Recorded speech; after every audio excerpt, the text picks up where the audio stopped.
Hello everyone, এমকে Bengali ক্লাসরুমে সবাইকে জানাই স্বাগত। আমি মৌমিতা। আজকে তোমাদের জন্য নিয়ে চলেছি সপ্তম শ্রেণী ভূগোল ইউরোপ মহাদেশের পৃষ্ঠা 132 থেকে 136 পার্ট 3।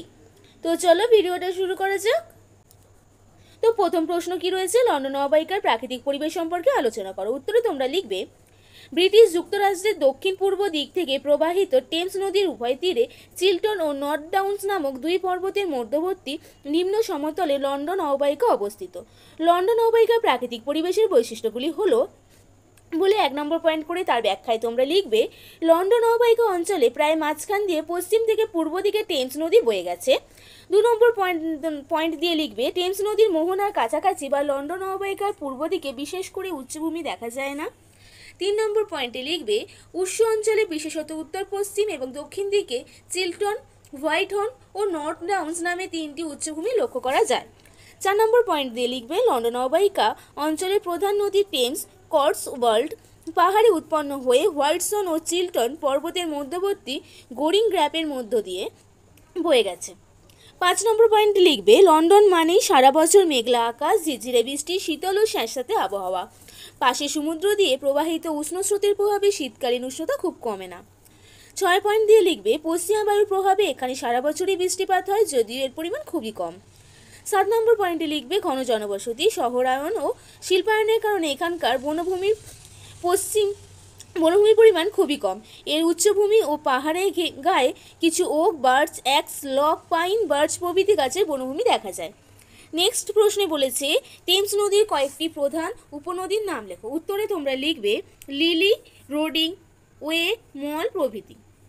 54 দাগের প্রশ্নে বলেছে, লন্ডন অববাহিকার কৃষিকাজ সম্পর্কে যা জানো লেখো। উত্তরে তোমরা লিখবে, লন্ডন অববাহিকার কৃষিকাজ সম্পর্কে জানা যায় বলে 1 নম্বর পয়েন্ট করে লিখবে, স্থানীয় চাহিদা মেটানোর জন্য এখানে কিছু কিছু অঞ্চলে উন্নত যন্ত্রপাতি ব্যবহার করে মিশ্র কৃষির মাধ্যমে কৃষিকাজ করা হয়ে থাকে। 2 নম্বর পয়েন্টে লিখবে, এখানকার কৃষির প্রধান বৈশিষ্ট্য প্রচুর পরিমাণে সবজি চাষ। 3 নম্বর পয়েন্টে লিখবে, নদী উপত্যকায় গম, যব, ভুট্টা প্রভৃতি চাষ হয়। 4 নম্বর পয়েন্ট করে লিখবে, চিল্টন ও ডাউন্সের উচ্চভূমিতে মিশ্র কৃষি পদ্ধতিতে ওক ও আলুর সঙ্গে পশু খাদ্য হিসেবে হে, স্লোভার ঘাসের চাষ করা হয়। নেক্সট প্রশ্ন বলা হয়েছে, ট্রাক ফার্মিং কাকে বলে। উত্তরে লিখবে, লন্ডন অববাহিকার কৃষি প্রধান বৈশিষ্ট্যে প্রচুর পরিমাণে সবজি চাষ হয়।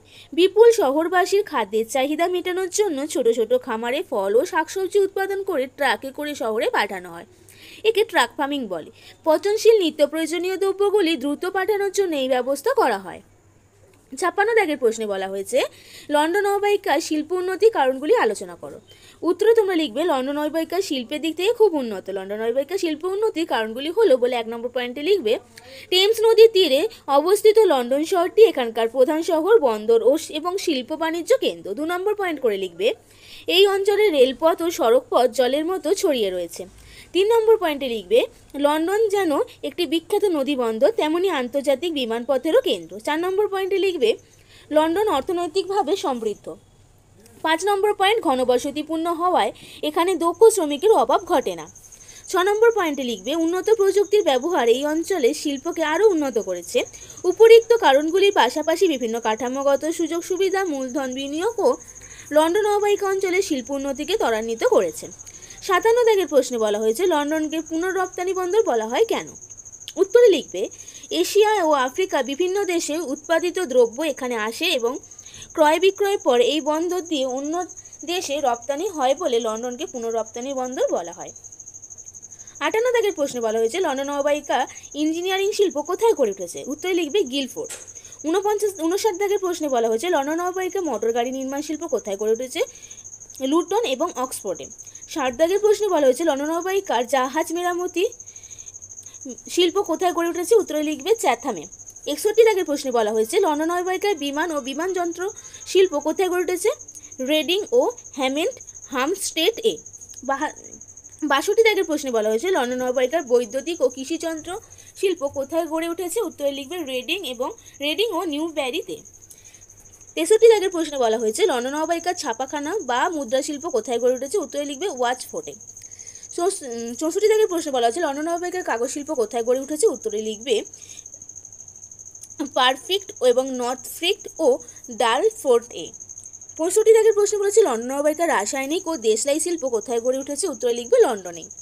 লন্ডন অববাহিকা তথ্য প্রযুক্তি বিস্কুট শিল্প কোথায় গড়ে উঠেছে? রেডিংয়ে। 62 দাগের প্রশ্নে বলা হচ্ছে লন্ডন অববাহিকা ডেয়ারি ও ময়দা শিল্প কোথায় গড়ে উঠেছে? লিচেস্টার ও এক্সরেতে। এবার নেক্সট প্রশ্ন 68 দাগের প্রশ্নে বলা হয়েছে পোল্ডার ভূমি কি? উত্তরে লিখবে নেদারল্যান্ডের একটি ছোট্ট দেশ, তাই কৃষি ও অন্যান্য কাজের জন্য জমি খুব অভাব।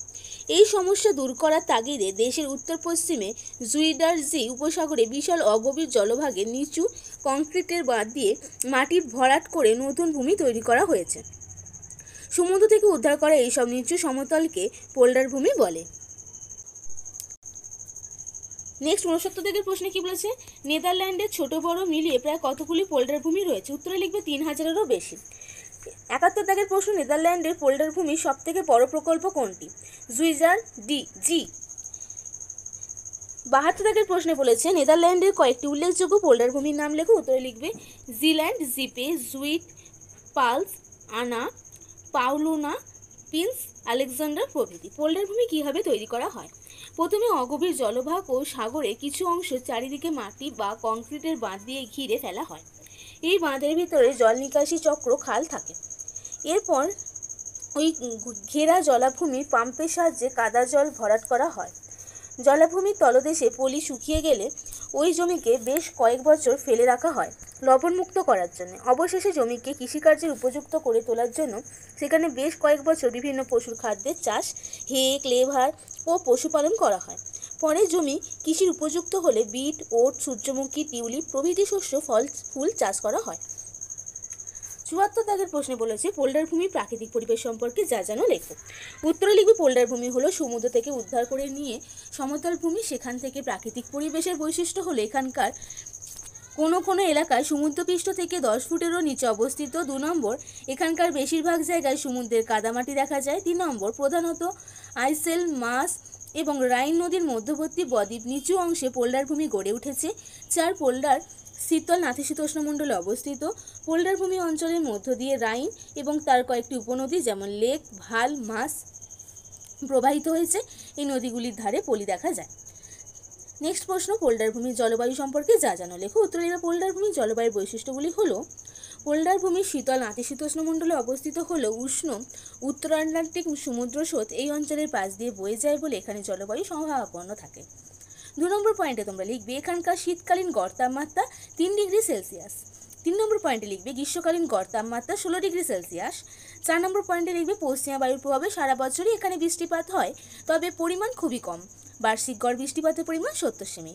5 নম্বর পয়েন্টে লিখবে এখানে ওক, বার্চ ইত্যাদি বৃক্ষ এবং তৃণভূমির প্রাধান্য দেখা যায়। লাস্ট প্রশ্ন এই অধ্যায়ের, সেটি হচ্ছে পোল্ডার ভূমির অর্থনৈতিক পরিবেশ সম্পর্কে যা জানো লেখো, অথবা পোল্ডার ভূমির অর্থনৈতিক উন্নতির কারণগুলি লেখো। দিয়ে লিখবে পোল্ডার ভূমি অর্থনৈতিক দিক দিয়ে বেশ উন্নত। অর্থনৈতিক দিক দিয়ে পোল্ডার ভূমির উন্নতির কারণগুলি হলো 1 নম্বর পয়েন্ট দিয়ে লিখবে কৃষিকাজ, এবং তার ব্যাখ্যাতে লিখবে নতুন পোল্ডারগুলিতে জমির লবণাক্ততা কমাবার জন্য হে, ক্লেভার প্রভৃতি ঘাসের চাষ করা হয়।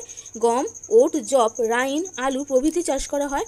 পুরনো লবণমুক্ত জমিতে এখানকার বেশিরভাগ খামারগুলিতে মিশ্র কৃষি পদ্ধতিতে চাষ করার কাজ করা হয়। এখানকার বিস্তীর্ণ জমিতে নানা রঙের টিউলিপ, কসমস, গ্লাসিওলি প্রভৃতি ফুলের চাষ করা হয়। আবার শীতল ও কম আলোযুক্ত অঞ্চলে গ্রিন হাউস বা কাঁচের ঘরে সবজি চাষ করা হয়। শিল্প পোল্ডার ভূমি শিল্পের ক্ষেত্রে বেশ কিছু উন্নত।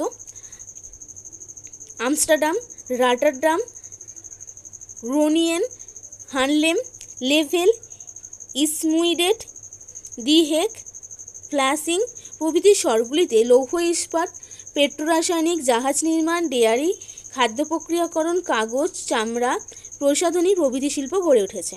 3 নম্বর পরিবহন ব্যবস্থার দিক দিয়ে পোল্ডার ভূমি অত্যন্ত উন্নত। এখানকার চক্রখালগুলিও পরিবহন কাজে ব্যবহার করা হয়। 4 নম্বর পয়েন্টে বলা হয়েছে দক্ষ শ্রমিক। কৃষি, শিল্প ও পরিবহন ব্যবস্থার উন্নতির কারণে পোল্ডার ভূমির জনবসতি খুব ঘন। এই ঘন জনবসতি এখানকার শিল্প জন্য প্রয়োজনীয় দক্ষ শ্রমিকের যোগান দেয়। তো ভিডিওটা আজকে আমি এখানে শেষ করলাম। তোমার সাথে দেখা হবে আরও একটি নেক্সট ভিডিও নিয়ে। তো চলো টাটা, সুস্থ থেকো, ভালো থেকো।